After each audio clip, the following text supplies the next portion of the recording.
আসসালামু আলাইকুম, সবাই কেমন আছেন? আশা করি ভালো আছেন। আজকে বাজার থেকে চিকন নেট আর অল্প মোটা নেট নিয়ে আসলাম। আজকে বলতে কোয়েল পাখির খাঁচা বানানো শুরু করেছি 31 অক্টোবর থেকে। খাঁচাটি বানাতে কত খরচ হয়েছে আর কতদিন সময় লেগেছে বিস্তারিত আপনারা জানতে পারবেন। পুরো ভিডিওটি দেখুন এবং লাইক, কমেন্ট, শেয়ার আর সাবস্ক্রাইব করে পাশে থাকুন।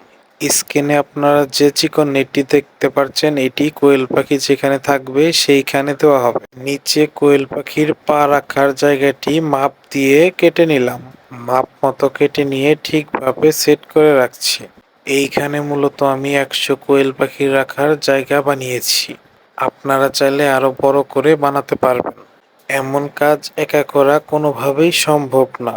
খাঁচাটি বানাতে আমার বাবা আমাকে হেল্প করেছে। বাবা না থাকলে এই খাঁচা আমার একার পক্ষে কোনোভাবেই সম্ভব হতো না।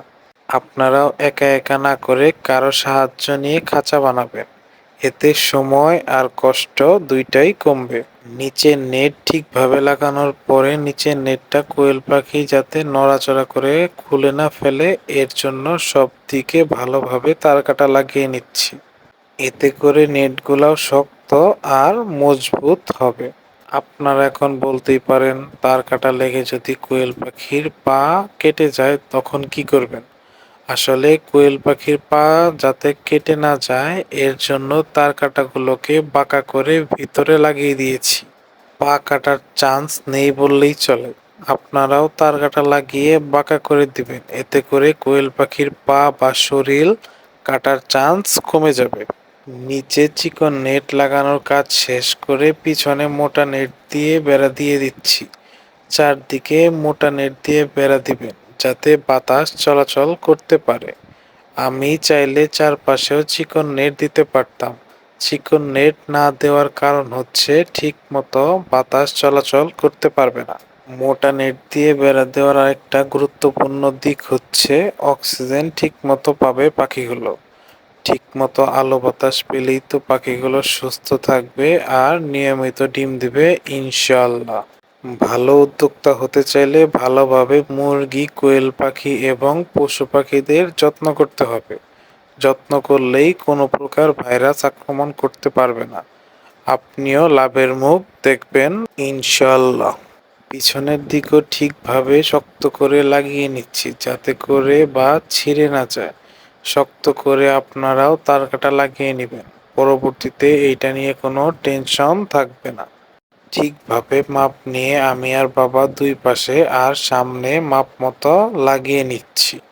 কোয়েল পাখির খাবার আর পানি রাখার জন্য 3 ইঞ্চি পাইপ কেটে নিচ্ছি।